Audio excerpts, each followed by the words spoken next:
K Shorty is cooked. Jail informants are talking. K Shorty's co-defendant, Zacoby Sykes, has been talking to a witness informant in jail. 3 different snitches have come forward to the police and gave a statement saying that Tres Zacoby Sykes is amigos. telling them stuff in jail. One of them was friends with K Shorty. It says that he got a phone call from him about the day of the murder. This is Bro, why is they even doing this? K Shorty already got hit with like the 15 or the 25 ball and y'all still riding? Come on now.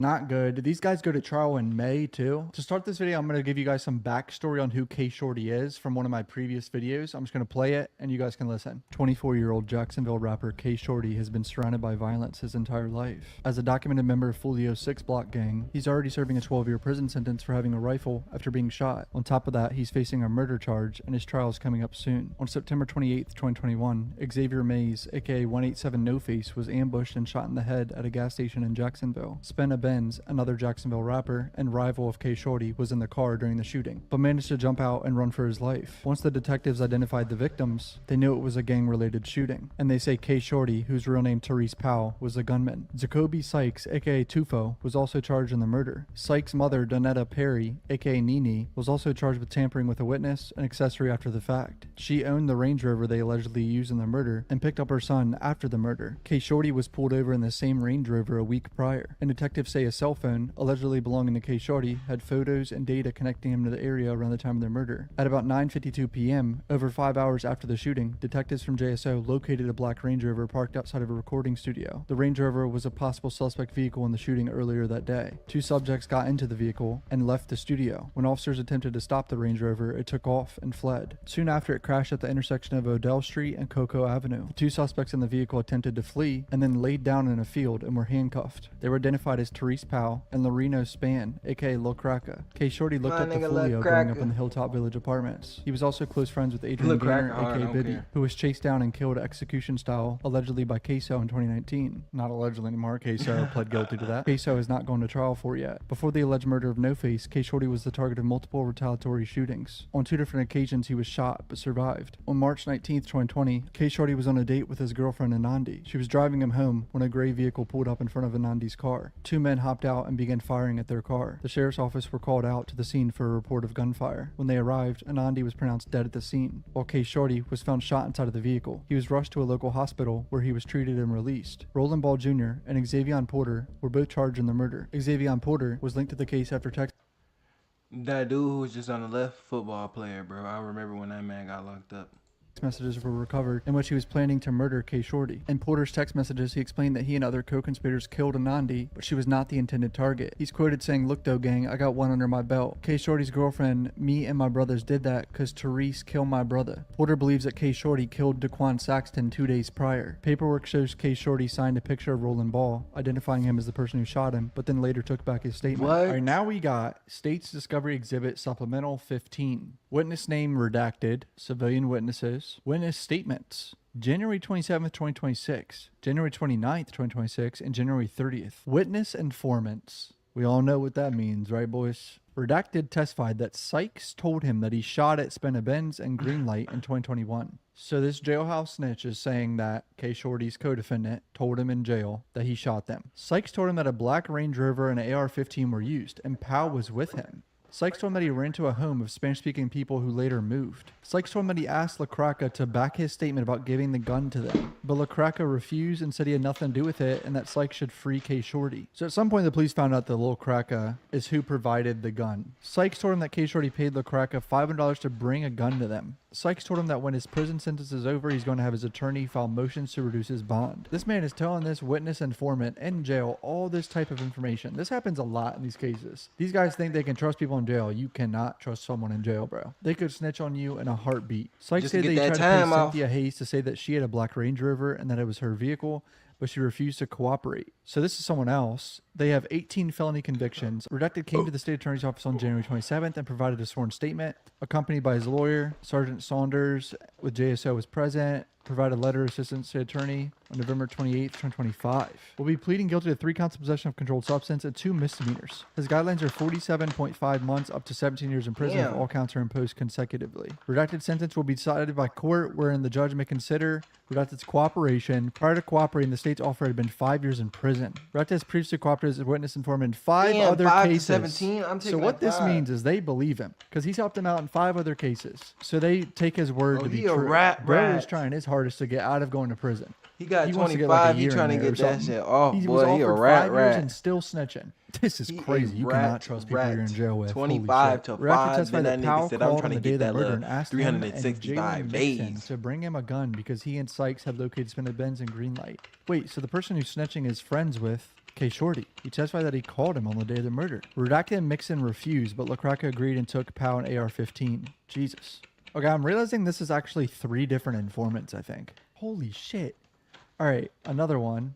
Redacted has 1 prior felony conviction, which is a violation of probation that is pending. Came on January 30th to provide a statement, accompanied by his attorney. Pled guilty to 1 case involving 1 felony, 1 case involving 2 felonies, and 1 case involving a violation of probation for a felony charge. His guidelines have not been calculated yet, but the maximum possible sentence is life. Redacted sentence will be decided by court where the judge may consider cooperation. The state is unaware of any prior history of cooperation by this witness informant. All right, here's another state's discovery exhibit. Another sworn statement with the witness redacted, recorded statement on September 1st, 2022. Doesn't tell us any other information about this one now. All right, the next thing here is amended motion for severance of defendants. So obviously the defendants don't want to have a trial together, and you'll see why right here. Comes down, defendant Therese Powell through his attorneys. The chronology of alleged events is critical to understand why evidence of Sykes' subsequent crimes and flight from law enforcement, including occupied burglary charges, will undoubtedly be admitted at trial against Sykes, but should not be considered by a jury in prosecution against Mr. Powell. So they're worried about the jury considering crimes of another person, his co-defendant. Now they talk about the incident that they're charged. Now they're talking about the murder they're charged with. They did the wrong date. It's 2021, not 2018. Items including a cell phone belonging to co-defendant Sykes were recovered from the crash scene, and law enforcement had already determined the vehicle was registered to the mother of Sykes. What is with these guys committing murders with their mother's vehicles? It's in the Fulio trial too. What is happening? They done, bro. Rental, not gonna work. One of your people's cars, not gonna work, bro. That's why you see in Iraq, they steal a car, bro. They steal them cars because it's not no trace to them. And they can just dump that bitch with no fingerprints. You niggas taking your family members' cars on drills, just dumb. Are we fucking brain dead? Sykes escaped and fled from the vehicle and broke into a nearby occupied trailer about 2 blocks north of the crash site. Entering through an unlocked sliding door, he called his mother to pick him up, utilizing the victim's cell phone. The playoff push is heating up and tournament hoops are here. And there's no better way to cash in.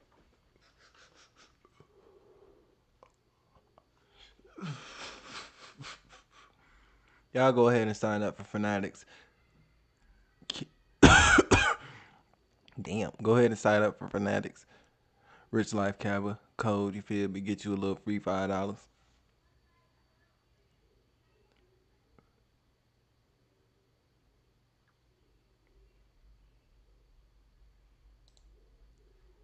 Of clothes and departed the residence. Sykes was then formally charged, blah, blah, blah. The state will undoubtedly use this evidence against Mr. Sykes to tie him to the homicide as a consciousness of guilt argument that he in fact fled law enforcement in the same Range Rover used to commit the homicide. The facts of the burglary are egregious. The home was occupied by the mother and her children. Mr. Sykes threw up inside the home before his mother came to bring him women's clothing to change into, to evacuate the trailer and get away from the area under cover. So that's why his mom got charged right there. Bro threw up inside the home, and his mama brought him woman's clothing. The jokes write themselves right here, boys. Sykes pled guilty to these offenses and has no defense to those crimes. He and his attorney now have the daunting task of not defending him, but explaining how the criminal acts are not evidence of consciousness of guilt for being involved in the earlier homicide. How the fuck are they going to do that? This really does screw over Shordy, because he is like already pled guilty to that, and that happened right after they're fleeing in the car that was part of the murder. Like he's hiding in a random person's house. It would be unfairly prejudicial to Mr. Powell to admit and permit this evidence to come in against him. The fleeing from the crash scene occurred hours after the alleged homicide, and it is not alleged that Mr. Powell was in the car at the time Sykes crashed and abandoned it. It's not alleged that Powell was in the car at the time Sykes crashed and abandoned it? What does that even That's mean? what it was. They fled from the car and got caught out in the field by the car. I think I remember it being too dark, right? Maybe they can't say he was in the car because it was dark outside. This is not a case where the vehicle is being pursued fresh from the crime scene. While it may show a consciousness of guilt against Mr. Sykes, is in no way relevant under the same exception against Mr. Powell. The fact that Powell and Sykes may visit a Chick-fil-A restaurant around 6:30 with others has no bearing on the relevancy of Sykes on his own accord fleeing from the police, crashing and bringing to an occupied home around 9:52 p.m. The first supplemental witness to be addressed here, here we're talking about snitches, first provided to the defense parties on February 1st. On February 20th, Redacted was deposed. Any testimony elicited by the state should only be attributable in the front of a jury deciding the fate in a severed trial only for Mr. Sykes, or heard solely by a separate jury if both defendants are to be tried together. The snitch described that despite having close contact with Mr. Powell while housed in the same dorm cell, they have not discussed the case whatsoever, and they have had limited interactions. On contrary, the state would like to seek illicit testimony from Redacted that Sykes has spoken to him about the case, and that Sykes requested that Redacted write and swear to an affidavit containing false information, and further to testify falsely in trial on his behalf. Sykes is asking his man to go up there and lie in court. The snitch. And the snitch told them this. Bro, you can't trust anyone. Redacted confirmed he did not know Powell, but does know Sykes, and also exchanged social media communications. Instagram of Sykes. Additionally, Redacted confirmed that while he refused to write his own affidavit to help exculpate Sykes, that Sykes did approach him about writing a letter that eventually was mailed to all parties, which involved language that would have potentially provided an alibi for Powell. Redacted confirmed that he didn't actually handwrite the letter, while there's no evidence whatsoever that Powell had any involvement in solicitation or attempt to have Redacted commit perjury. Permitting this line of questioning and responses from this new witness is not just evidence of an attempted crime. It also violates whatever this is, as is more prejudicial than probative, and should not be permitted to be used by the state against Powell. So Sykes also asked him to provide an alibi for Powell in a letter, which would have been a lie, I'm guessing here. Certain evidence will be listed by the state, which will include evidence of uncharged crimes against Sykes, for which do not include defendant Powell. For example, Redacted will testify that Sykes confirmed that he threatened and tampered with a witness named LaCraca. Sykes' threats include warning LaCraca, "You got a daughter. You was my brother. I never take you away from your daughter. You took me away from my daughter. If you don't take your statement back, I'm going to post your paperwork." So Sykes is out here threatening LaCraca for not taking his statement back. The statement will also elicit statements from Redacted that Powell allegedly made to him, directing him to bring the pole, another term for a firearm. Yet another reason split juries will be needed, as Sykes' attorneys cannot cross Powell on the alleged inculpatory statements. Further, Sykes apparently made omissions when Redacted was not present at the engineering business parking lot, describing to Redacted how LaCraca exited the vehicle with an AR-15 and handed it to Powell, who was in the back seat. Again, Powell's counsels cannot cross-examine Sykes on this statement, and it must be excluded at trial as hearsay against Powell when he testifies. Okay, they want to be able to cross-examine Sykes, but they can't, obviously. These are Sykes' statements to a snitch. This is fucked. I can see how K. Shorty is put in a bad position here. Damn. Defense for co-defendant Sykes intends to call witness Robert Howard. This individual will also be asked questions that will require separate juries. For example, counsel anticipates that Howard will be asked to implicate Powell by labeling him a gang member, while at the same time absolving Sykes of any affiliation. Defense anticipates that state will seek to introduce evidence of alleged gang affiliation as it relates to each defendant separately and jointly. Defense for Powell has grave concerns that certain evidence elicited by the state against defendant Sykes will inevitably be held and attributed to the defendant Powell without the option to cross Sykes. Sykes had digital data on his phone which revealed that he stalked specific individuals after being dropped to locations. So this man Sykes was out there hunting people, hunting for ops. Dang, bro. They telling like a motherfucker.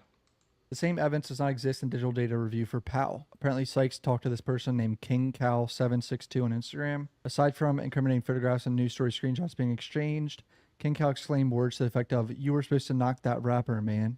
Sykes replied, "You know, I was trying. They had been ducking their ass off in a two-door." I think they're talking about spin a bin.